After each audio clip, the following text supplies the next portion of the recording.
Welcome back to my channel Concepts in Detail. I hope you all are doing good. And आज हम करेंगे United Nations objective and principles. ठीक है, तो इस वीडियो में हम करेंगे यूनाइटेड नेशंस के ऑब्जेक्टिव एंड इट्स अचीवमेंट। ठीक है, प्रिंसिपल और जो इसके इम्पोर्टेंट ऑर्गन्स है, ठीक है, वो हम नेक्स्ट वीडियो में करेंगे because may be it will be lengthy. ठीक है, so without any further ado let's start our video.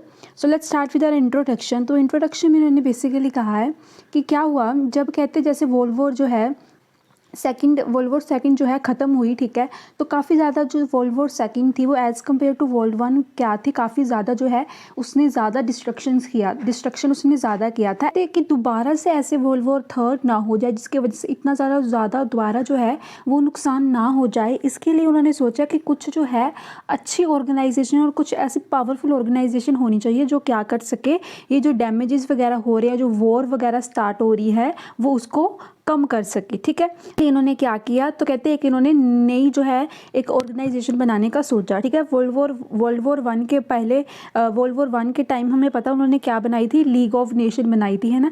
ये तो हमें पता है कब बनाई थी, 1919 में बनी थी लीग ऑफ नेशन। बट जैसे कि आपको पता है कि लीग ऑफ नेशन ने जो है इतना अच्छा काम नहीं किया, है ना। इसने अच्छा काम नहीं किया तभी जो है हमारी सेकेंड वर्ल्ड वॉर हुई, है ना। अगर इसने अच्छा काम किया होता, ठीक है, पीस मेंटेन किया होता इंटरनेशनल लेवल पे, अगर किसी दो देश में अगर कुछ ख़राब चीज़ें हो रही है तो इसने इसको सोल्व किया होता, है ना। तो ये हम मानते कि हाँ जो लीग ऑफ नेशन है उसने जो अच्छा वर्क किया। तो लीग ऑफ नेशन के होते हुए भी जो है जो इतनी बड़े लेवल पे सेकेंड वर्ल्ड वॉर हुई, इतना ज़्यादा डिस्ट्रक्शन हुआ, मीन्स कि क्या कि लीग ऑफ नेशन एक अच्छी ऑर्गेनाइजेशन नहीं बनी। तो दैट इज़ वाई उन्होंने सेकेंड वर्ल्ड वॉर के बाद एक अच्छी ऑर्गेनाइजेशन बनाने का सोचा। ठीक है, और उन्होंने क्या सोचा, हाँ, तो उसके वजह से क्या बनी, यूनाइटेड नेशन जो है ऑर्गेनाइजेशन बनी। ठीक है, जिसमें क्या है लीग ऑफ नेशन से मच इफेक्टिव बनाने के लिए इन्होंने क्या किया, यूनाइटेड नेशन को है जो एस्टेब्लिश किया। ठीक है, अभी जो आगे इसका बैकग्राउंड है मे बी बहुत ज़्यादा लेंथी है ना, तो हमने ये सारी जो है इसकी ये सारी जो है डेक्लेरेशन फॉर फोर, ठीक है, ये सारी हमने नहीं करनी, हमने सीधा जो है लास्ट पॉइंट पे हम करेंगे कि कौन सी जो है इसकी मेन जो है वो कॉन्फ्रेंस थी और किसकी वजह से जो है यूनाइटेड नेशन बना। हमने सिर्फ वो लास्ट वाली करनी है, जिनको ये सारी हो जाए तो ठीक है। वैसे मुझे नहीं लगता इतनी ये नेसेसरी है, आपने सिर्फ जो है लास्ट वाली करनी है। ठीक है, सैन फ्रांसिस्को कॉन्फ्रेंस जो कि 1945 में हुई, जिसकी वजह से जो है हमारी यूनाइटेड नेशन बनी, हमने सिर्फ जो है वो ही करनी है। ठीक है, अब जो एट्थ जो है कॉन्फ्रेंस हुई कहाँ पे, याल्टा में। ठीक है, इसमें इन्होंने क्या, ये मेनली कब हुई, 26 जून 1945 को हुई, जिसमें 282 डेलीगेट्स आए और 50 कंट्रीज़ ने जो है इसमें क्या किया, पार्ट किया। ठीक है, और इस कॉन्फ्रेंस मेनली कहाँ हुई थी, कहते पेंट हाउस में हुई थी। ठीक है, पेंट हाउस में हुई थी on the top hotel fair mount. ठीक है, यहाँ पे हुई, जिसमें 5 बिग कंट्रीज़ ने जो है पार्ट लिया और उन्होंने क्या किया, उनको 5 बिग कंट्री जो है उनको क्या किया गया, सिक्योरिटी काउंसिल में क्या किया गया, परमानेंट सीट दी गई। ठीक है, उनको पावरफुल जो है सिक्योरिटी काउंसिल में क्या दी गई, सीट दी गई और उनको क्या दिया गया, वीटो पावर दिया गया कि अगर तो है 5 कंट्रियों में से अगर किसी ने भी एक ने, मतलब किसी 5 कंट्री में कोई भी है जो डिसीजन लिया, फॉर एग्जाम्पल उन्होंने डिसीजन लिया कि हम रशिया पर अटैक करेंगे। ठीक है, फॉर एग्जांपल हमने जो 5 कंट्रीज़ ने ये डिसीजन लिया। ठीक है, तो अगर एक भी कंट्री ने 5 जो मेन पावरफुल कंट्रीज़ हैं जिसको सीट मिली सिक्योरिटी काउंसिल में, अगर उन्होंने किसी ने भी एक ने बोल दिया कि नहीं, वीटो पावर अपनी यूज़ करके बोल दिया कि नहीं ऐसा नहीं होगा, तो वो जो डिसीजन है वो वहीं पर रुक जाएगा, ख़त्म हो जाएगा। ठीक है, जो में से एक ने तो यूज़ कर ही ली अपनी वीटो पावर, है ना। तो अगर पाँचों के पाँचों जो है वो यूनानिमसली जो है वो सहमत हो जाते हैं, तो जाकर क्या होता है, कोई भी जो है डिसीजन है वो फाइनल तौर पे लिया जाता है यूनाइटेड नेशंस में। ठीक है, तो कहते हैं उनको सिक्योरिटी काउंसिल में सीट दी गई और उनको वीटो पावर दी गई। ठीक है, कहते हैं जो पोलैंड है उसने वो एक अकेली कंट्री थी जिसने क्या किया, यूनाइटेड नेशन में पार्ट नहीं लिया, बट बाद में जो है उसने भी पार्ट ले लिया और टोटल कंट्री 50 में से कितनी हो गई, 51 कंट्री हो गई। ठीक है, आप ये वाली डेफिनेशन अगर आपको याद हो सके ना तो प्लीज़ कर लेना ये वाली।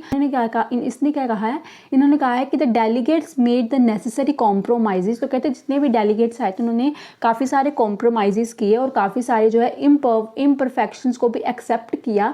ठीक है, और एट द एंड क्या हुआ, इन द एंड क्या हुआ, यूनाइटेड नेशन जो है वो बन गई। ठीक है, और जो 5 मेन मेंबर्स बने थे ना, वो ये वाले जो है 5 मेन मेंबर बने थे, America, Russia, France, China, England, ठीक है। ये जो है उस टाइम पे परमानेंट मेंबर बनाए गए थे किसके, सिक्योरिटी काउंसिल के, ठीक है। इसको आपने ज़रूर याद करना है, ठीक है, क्योंकि 5 परमानेंट मेंबर्स जो हैं वो लिखने ज़रूरी हैं, ठीक है। तो आपने ये 5 मेंबर्स जो हैं वो याद कर लेने हैं। आप इसको ऐसे याद कर लेना, AFREC, AFREC, ठीक है। ऐसे आप जो है इसके नाम याद कर लेना। 5 बार अगर आप बोलोगे इसको AFREC, AFREC, तो आपको ये जो है याद हो जाएंगे, ठीक है। तो इसके बाद 9th हमने ये वाला पॉइंट करना है, साइनिंग ऑफ द चार्टर, कि जो अब यूनाइटेड नेशन का जो चार्टर बना उसमें जो है, अगर तो आपको ये याद हो रहे हैं कि उसमें मेन 10,000 वर्ड्स से, बस एक चीज़ ये याद रख लेना, या तो आर्टिकल याद रख लेना या वर्ड्स याद रख लेना, ठीक है। तो मेनली इसमें कहते हैं जो UN का चार्टर बना उसमें 10,000 वर्ड्स से, उसमें 111 आर्टिकल्स थे, जिसको 19 चैप्टर्स में जो है वो डिवाइड किया गया था। और ये जो साइन किए गए थे, ऑल द रिप्रेजेंटेटिव जो 55 मेंबर्स थे ना, उन सभी के साथ, उन सभी के जो है इस UN चार्टर पे जो है वो साइन हुए थे। कब, 26 जून 1945 को।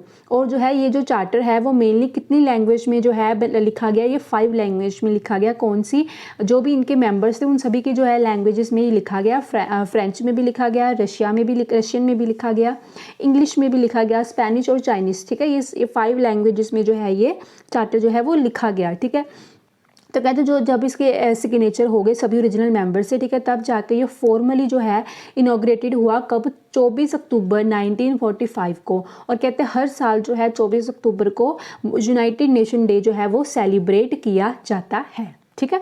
तो बस इतना ही करना, हमने वो सारे जो है वो नहीं याद करने, क्योंकि ये काफ़ी ज़्यादा हो जाएगा, तो इतनी ज़रूरत नहीं है हमें सिर्फ बैकग्राउंड हमें इतना ही देना है कि जैसे याल्टा में ये सारी कॉन्फ्रेंस हुई तो जाकर ऐसे 50 नेशंस आए, ठीक है। 1951 नेशंस जो हो गए, जब पोलैंड ने भी ज्वाइन कर लिया, तो 5 परमानेंट मेंबर को है जिनको सीट मिलेगी यूनाइटेड काउंसिल में, ठीक है। वो कौन कौन से थे वो भी मैंने आपको बता दी हैं, ठीक है।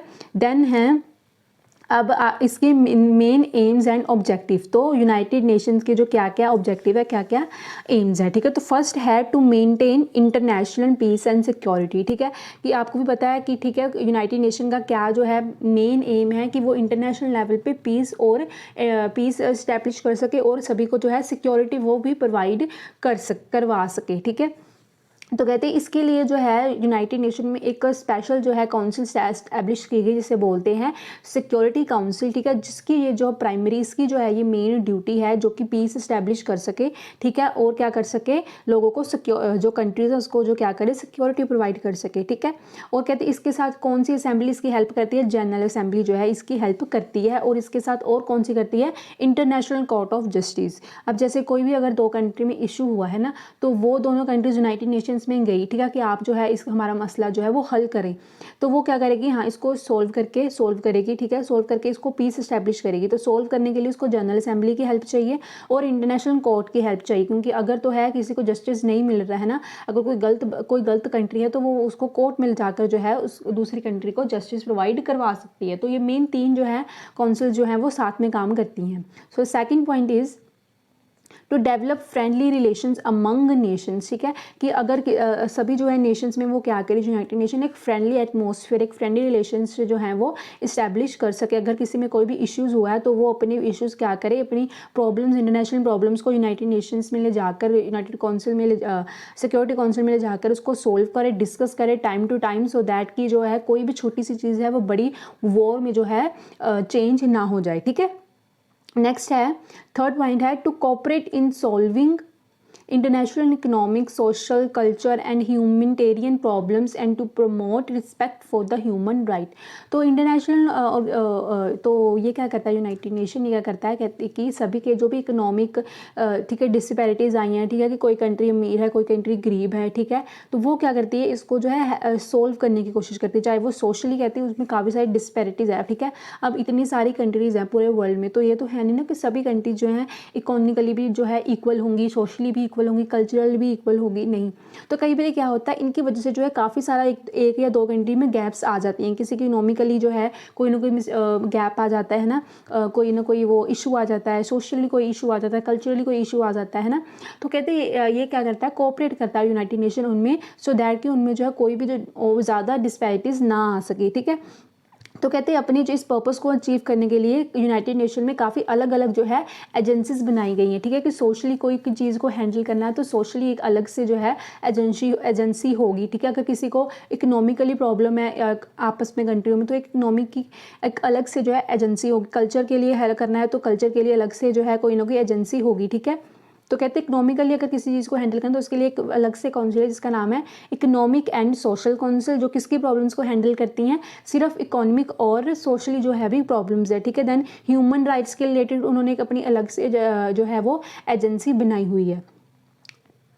नेक्स्ट है, अगर तो ये देखो ये वाली एजेंसी बनाई उन्होंने सिर्फ जो है ह्यूमन राइट काउंसिल जो है जिसमें 47 मेंबर है, वो किसके लिए बनाई गई है, ह्यूमन राइट्स के लिए, ठीक है, कि लोगों के जो है ह्यूमन राइट्स जो है वो जो है वायलेट ना हो सके। नेक्स्ट पॉइंट है to work as a centre for achieving the goals written above. अब ये कहते हैं मतलब ये जो क्या करता है, ऊपर जो हमने जो भी 3 ऑब्जेक्टिव बनाए हैं, ठीक है, वो क्या करता है, इसको जो है ऑब्जेक्टिव्स को पूरा करने के लिए, ठीक है, अपने ऑब्जेक्टिव्स को प्रमोट करने के लिए, कोऑपरेट करने के लिए among all the nation of the world ये एक सेंटर रोल प्ले करता है, ठीक है। ये थे हमारे ऑब्जेक्टिव, ठीक है। आई होप ये आप सभी को ये जो है ऑब्जेक्टिव समझ आए होंगे, ठीक है। अचीवमेंट्स में हम करेंगे, फर्स्ट पॉइंट इज़ कि अब कौन सी जगह पर जो है यूनाइटेड नेशन ने अचीवमेंट्स जो हैं वो गेन की हैं, ठीक है। So first is maintenance of world peace. तो यूनाइटेड नेशन ने क्या किया, काफ़ी जगह पर जो है उसने वर्ल्ड पीस जो है इस्टेब्लिश करने में, मेंटेन करने में आगे आया है, ठीक है। उस हमने थोड़े से 1-2 इंसिडेंट्स लिख देने हैं जिससे प्रूव हो जाए कि हाँ यूनाइटेड नेशन तो बड़ा अच्छा है, इसने तो सभी जगह पर जो है अच्छा काम किया है, ठीक है। तो इसने यहाँ पर लिख दिया कि काफ़ी इंपॉर्टेंट रोल प्ले किया है इसने इंटरनेशनल लेवल पर वर्ल्ड पीस जो है इंटरनेशनल लेवल पर जो पीस मेंटेन करने के लिए। इसने क्या किया, जो अब स्विस कैनाल है वो बंद होगी तो इसने क्या किया, 1957 में दोबारा इसको ओपन किया, चाहे आप ईयर ना लिखना, ठीक है। तो स्विस कैनाल को इसने रीओपन किया ताकि ट्रांसपोर्टेशन जो है वो हो सके। 1964 में इसने क्या किया था, सीज फायर, मतलब किसी 2 कंट्री में झगड़ा या कुछ भी चीज़ चल रही तो उसको उसने सोल्व किया था, ठीक है। सीज़ फायर का किया था कहाँ पे, साइप्रस और टर्की के बीच में, ठीक है। देन उसने सीज़ फायर इंडिया और पाकिस्तान में भी किया था ताकि इनके जो इश्यूज़ है वो ठीक हो सकें, ठीक है। नेक्स्ट उसने क्या किया था, इसने क्या किया था, एक कहते हैं यूनाइटेड नेशन एक और चीज़ में सक्सेसफुल हुआ था। इसने क्या किया था, ईरान और इराक में वॉर चल रही थी काफ़ी ऑलमोस्ट 8 ईयर्स से, ठीक है। तो उसने क्या किया था, इसको सोल्व किया था, ठीक है। देन क्या एक टाइम पर ये भी था जो सोवियत यूनियन था, USSR था, उसने क्या किया था, अफगानिस्तान में अपनी जो है आर्मी जो है भेज दी थी कि आप वहाँ पे रहो, अपनी फोर्सेस छोड़ दी थी कि आप यहाँ पे रहो ताकि इसका कंट्रोल हो सके। तो यूनाइटेड नेशन की वजह से जो है उसकी रशिया ने जो अपनी फोर्सेस हैं उसको अफगानिस्तान से बाहर निकाला था, वरना वो वहाँ पे ही बैठ जाता। तो इन सभी उसने काफ़ी सारी चीज़ों की वजह से उसको क्या मिला, नोबल पीस प्राइज़ भी मिला 1988 को, ताकि क्योंकि इसने काफ़ी सारी जो है कंट्रीज़ में जो इंटरनेशनल लेवल पे पीस मेंटेन किया था और सिक्योरिटी प्रोवाइड की थी कुछ कंट्रीज़ को, सो दैट इसने इसकी ये अचीवमेंट के लिए इसको क्या मिला था, नोबल पीस प्राइज अवार्ड मिला था। So the second point is economic and social progress. तो ये क्या करता है, इसने काफ़ी जगह पर क्या किया, इकोनॉमिक और सोशल प्रोग्रेस भी की। तो कहते क्या होता है, काफ़ी सारी कंट्रीज़ जो हैं वो इतनी डेवलप नहीं होती है, इतनी जो उनमें फाइनेंशियल पावर नहीं होती कि वो क्या कर सके, नई नई टेक्नोलॉजी लेके आ सके या अपनी टेक्नोलॉजी को चेंज कर सके, है ना, या नए एक्सपर्ट्स हायर कर सके, सो दैट कि उनकी जो पोजीशन है, ये इकोनॉमिकली जो उनकी टेक्निकली जो टीम है वो अच्छी हो सके, ठीक है। तो वो ऐसे नहीं कर सके। तो ये यूनाइटेड नेशन क्या करता है, उनको इकोनॉमिकली और सोशली प्रोग्रेस करने के लिए काफ़ी टाइम क्या होता है, वो एक्सपर्ट्स अपनी भेजता है, ठीक है। तो वो कहते हैं उसको असिस्टेंस देता है, ठीक है, सो दैट कि उनको हेल्प मिल सके पुअर कंट्रीज़ को, ठीक है, हु नीड्स हेल्प, ताकि उनकी जो स्टैंडर्ड ऑफ लिविंग है वो डेवलप हो सके। तो इसने कहते हैं मोर देन 175 नेशंस है जिसके अंदर क्या यूनाइटेड नेशन के जो एक्सपर्ट्स हैं वो काम कर रहे हैं, मतलब उसके प्रोग्राम वर्क कर रहे हैं। उसने काफ़ी doctors, engineer, scientist, teacher etcetera जो है उसने ट्रेंड किए हैं, ठीक है, अपनी बाय द डिफरेंट एजेंसीज, ठीक है। डिफरेंट एजेंसीज से ऐसे हैं जो कि ट्रेंड हुए हैं किसके द्वारा, different agencies of United nation, ठीक है, which is quite useful for the developing country. तो वो किसके लिए हेल्पफुल होंगे, सो दैट की जो कंट्री डेवलप कर रही है उसको वो हेल्प कर सकें। Third point is promotion of international cooperation. अब यूनाइटेड नेशन ने क्या किया है, कहते हैं उसने इसने क्या किया है, सारी जो कंट्रीज़ है ना, सारी कंट्रीज़ के रिप्रेजेंटेटिव ना एक जगह पे इकट्ठे होते हैं और वो क्या करते हैं, वहाँ पर क्या करते हैं, वॉर खेलते हैं with the words not with the weapons, ठीक है। एक दूसरे के ऊपर वो अटैक करते हैं, नॉट वॉर, अटैक करते हैं विद द वर्ड्स, बल्कि नॉट विद द बुलेट्स, ठीक है। तो वहाँ पे जो भी कोई भी इश्यूज़ हैं, ठीक है, कोई भी वो अगर प्रॉब्लम फेस करें तो वो यहाँ पे जो क्या करते हैं, डिस्कस करते हैं, ठीक है। वेरियस लीडर जो अलग अलग कंट्रीज़ के हैं वो यहाँ पे आके डिस्कस करते हैं, अपनी प्रॉब्लम्स जो भी है फेस जो हो रही हैं, और इसके क्या निकालते हैं, सल्यूशंस निकालते हैं, ठीक है, अपनी जो भी प्रॉब्लम्स चल रही हैं, ठीक है। नेक्स्ट पॉइंट है डिसआर्मामेंट, ठीक है। इसमें जो है मैंने आपको आई थिंक इसमें इस बुक में जो है एटलीस्ट काफ़ी ज़्यादा पॉइंट थे, तो मैंने आपको 10 to 11 जो है मेन इजी पॉइंट्स कराए हैं, ठीक है, क्योंकि ये जो वाला जो टॉपिक है ना वो काफ़ी लेंथी हो जाएगा, ठीक है। तो आपको सिर्फ वो चीज़ें करनी है जो आपके एग्ज़ाम पॉइंट ऑफ व्यू से इंपॉर्टेंट है और आपके लिए नेसेसरी हैं, ठीक है। जिनमें तो वैसे नॉलेज गेन के लिए या कोई कॉम्पिटिटिव एग्जाम के लिए यूनाइटेड नेशंस के बारे में पढ़ना है वो तो इसको डिटेल में ही पढ़े हैं ना, वो तो इसके लिए, बट आपके एग्ज़ाम के अकॉर्डिंग, ठीक है, जो आप ग्रेजुएशन लेवल का एग्ज़ाम है उसके लिए जो है सिर्फ कुछ मेन पॉइंट्स ही इंपॉर्टेंट है, तो आप सिर्फ वही करें, ठीक है। तो जो ऐसे पॉइंट्स है जो काफ़ी कॉम्प्लिकेटेड है या आपके लिए थोड़ा टाइम कंज्यूमिंग है ना, जिसको याद करने में डिफ़िकल्टी हो, है ना, तो वो वाले पॉइंट्स मैंने कटवा दिए हैं। अदरवाइज़ मैं भेजूँगी तो सारे, ठीक है, PDF में। तो अगर किसी को लगे कि नहीं उसने जो है अच्छे लेवल का पेपर तैयार करना है या वो डिफ़िकल्ट से डिफ़िकल्ट करके जाना चाहता है तो वो वहाँ से वो पढ़ सकता है, ठीक है। फोर्थ पॉइंट है डिसआर्मामेंट, कहते आज के टाइम पे जैसे हर एक कंट्री जो है वो क्या करना चाहती है, वो पावरफुल बनना चाहती है ना, और पावरफुल बनना चाहती है ना, तो उसके लिए वो क्या कर रहे हैं, कॉन्टीन्यूसली जो है वेपन्स बनाई जा रहे हैं, ठीक है। तो उसको रोकने के हक में जो है वो यूनाइटेड नेशन भी है, यूनाइटेड नेशन भी इस हक में है कि जो आप इतने सारे न्यूक्लियर वेपन्स वगैरह बना रहे हो उसको थोड़ा रोका जाए, ठीक है। तो इसने काफ़ी सारे कहते हैं प्रोग्राम्स या पॉलिसीज चलाई हैं, ठीक है। तो इसके जो है काफ़ी सारे जो है इस ये भी चाहता है कि जो मिलिट्री में है वो रिडक्शन हो, सो दैट कि कल को इतना मास लेवल पे डिस्ट्रक्शन ना हो, है ना। तो कहते हैं इसने क्या किया, काफ़ी सारी लिमिटेशन जो है वो भी यूज़ की हैं और काफ़ी सारी नेशंस ने इसकी जो लिमिटेशंस वगैरह या फिर जो पॉलिसीज है वो अपनाई भी है ना। बस एक ईरान के पीछे ये जो है लगे क्योंकि ईरान जो है वो बात अभी नहीं मान रहा। नेक्स्ट पॉइंट है, ये भी मैंने कटवा दिया, ये भी कटवा दिया, थोड़ा सा डिफिकल्ट है ना।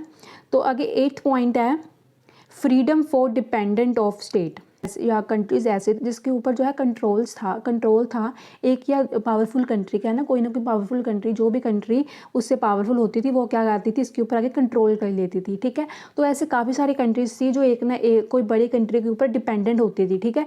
तो यूनाइटेड नेशंस ने आके क्या किया, उसने क्या किया, सारी जो कंट्रीज़ थी ऐसे किसी के ऊपर डिपेंडेंट, उसने इसको फ्री कर दिया, ठीक है, उनको इंडिपेंडेंट कर दिया। किसी के ऊपर डिपेंडेंट उसने इसको फ्री कर दिया, ठीक है, उनको इंडिपेंडेंट कर दिया। 9th है रिहेबिलिटेशन ऑफ रिफ्यूजीज़, ठीक है, कि ये क्या करता है कि कोई भी अगर रिफ्यूजीज़ हैं, ठीक है, समझो कोई भी कहीं पे भी वॉर हुई, फॉर एग्जांपल जैसे अभी यूक्रेन और रशिया में वॉर चल रही है ना, तो आपने भी सुना होगा कि यूक्रेन के जो काफ़ी सारे जो स्टूडेंट्स थे या फिर सिटीजन्स थे वो यहाँ से भागकर जो है अपनी साथ वाली कंट्रीज़ में चले गए, है ना, पोलैंड वगैरह जो भी साथ में कंट्री पड़ी वो वहाँ पर चले गए सो दैट कि वो बच सकें। तो ये क्या हुए, ये हुए रिफ्यूजीज़, ठीक है, क्योंकि ये अपनी कंट्री छोड़ के किसी और कंट्री में आए without any taking citizenships like that, ठीक है। तो भागकर एक अपनी कंट्री से दूसरी कंट्री में गए तो इन्हें हम बोलते हैं रिफ्यूजीज़, ठीक है। तो ये क्या करता है, उनको जगह देता है, उनको जो है एक पनाह देता है कि हाँ रिफ्यूजीज़ को जो है जो भी होमलेस हैं, ठीक है, वो उनको जगह देता है, ठीक है, उनको पनाह देता है। तो कहते हैं इसने जो है काफ़ी जो ऐसे लोग हैं जो वॉर के टाइम में इधर उधर भागे हैं उनको काफ़ी सारे को ये इसने क्या दिया है, एक घर टाइप उनको जो है जगह दी है, ठीक है।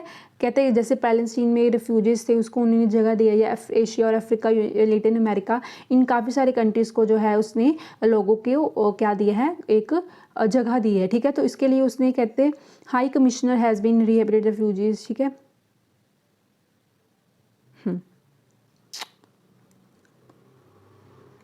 तो इसने जो क्या किया है, रिफ्यूजी के लिए जो है एक अलग से कमीशन बनाई है जिसको हम बोलते हैं हाई कमिश्नर, ठीक है। तो कहते हैं हाई कमिश्नर जो है कमेंडेबल वर्क किया है, बड़ा अच्छा वर्क किया है इसको जो है रिफ्यूजीज़ को जो है जगह देने के लिए, ठीक है। नेक्स्ट है वो पॉइंट, ये भी थोड़ा टफ था। नेक्स्ट है ऑपोजिशन ऑफ कॉलोनलिज्म, ठीक है। तो कहते हैं जैसे मैंने पता कि ये मैंने ऊपर भी बताया कि जो इसने जो स्टेट्स डिपेंडेंट थी है, ठीक है, जिसके ऊपर किसी का भी कंट्रोल था, उसने क्या किया, उसको फ्री कर दिया, इंडिपेंडेंट कर दिया। तो ये भी क्या है, कहते हैं कॉलोनलिज्म के जो यूनाइटेड नेशन है वो भी इसको अपोज करता है कि कोई भी कंट्री जो है किसी छोटे कंट्री के ऊपर ऐसे जाके दोबारा से जो है अब राज ना कर। पास किया था कि अब से जो है जब बनी थी कि अब से जो है ये कॉलोनिज्म जो को वो क्या करेगी, अपोज करेगी।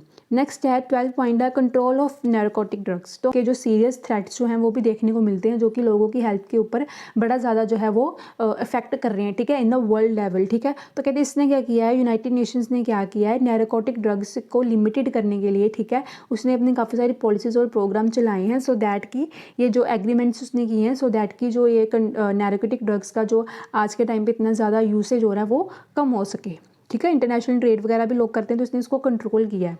हेल्प फॉर द चिल्ड्रन, ठीक है। तो चिल्ड्रन कई कंट्रीज़ में ऐसे हैं कि चिल्ड्रन को अच्छे से जो है पूरे नरिशमेंट्स फूड नहीं मिलते, न्यूट्रिशंस नहीं मिलते इतने, है ना। तो क्योंकि वो कंट्री इतनी ज़्यादा डेवलप नहीं है कि वो इतना अच्छी चीज़ें जो है वो अफोर्ड कर सके। तो इस यूनाइटेड नेशन क्या करता है, चिल्ड्रन के हेल्प के लिए उसने एक फ़ंड बनाया है, यूनाइटेड नेशंस चिल्ड्रन फंड, ठीक है। तो इसमें क्या करता है, टोटल इसमें 500 प्रोजेक्ट्स जो हैं वो उसके चल रहे हैं ताकि वो जो चिल्ड्रन के लिए चिल्ड्रन का बेटरमेंट के लिए वो जो है काम कर सके। 14th पॉइंट है डेवलपमेंट ऑफ इंटरनेशनल ट्रेड। अब यूनाइटेड नेशन ने क्या किया है, इंटरनेशनल ट्रेड में काफ़ी ज़्यादा जो है डेवलपमेंट की है। इसने ज़्यादा जो इतने टैरिफ्स या फिर रिस्ट्रिक्शंस वगैरह हैं वो ब्रेक करके एक लिबरल पॉलिसी जो है यूज़ की है फॉर द इंटरनेशनल ट्रेड, ठीक है।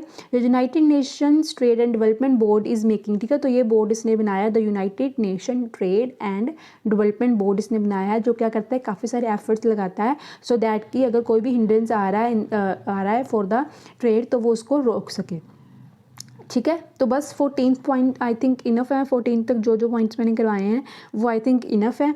आगे, ठीक है, क्योंकि आगे जो है काफ़ी ज़्यादा लेंथी हो जाएगा तो इतनी ज़रूरत नहीं है, ठीक है। क्योंकि अकेले जो है इसके वो तो आएंगे नहीं, इसके अचीवमेंट्स अकेली तो आएंगी नहीं, ठीक है। या तो इसका अचीवमेंट्स ऑब्जेक्टिव एंड अचीवमेंट्स आएंगी या फिर अचीवमेंट्स और वीकनेस या फिर अचीवमेंट्स और लिमिटेशंस आएंगी।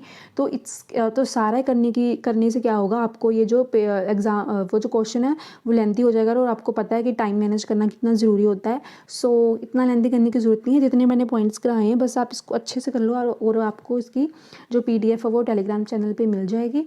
सो अगर ये आपको वीडियो अच्छी लगी हो तो do like share and subscribe to my channel and thanks for watching.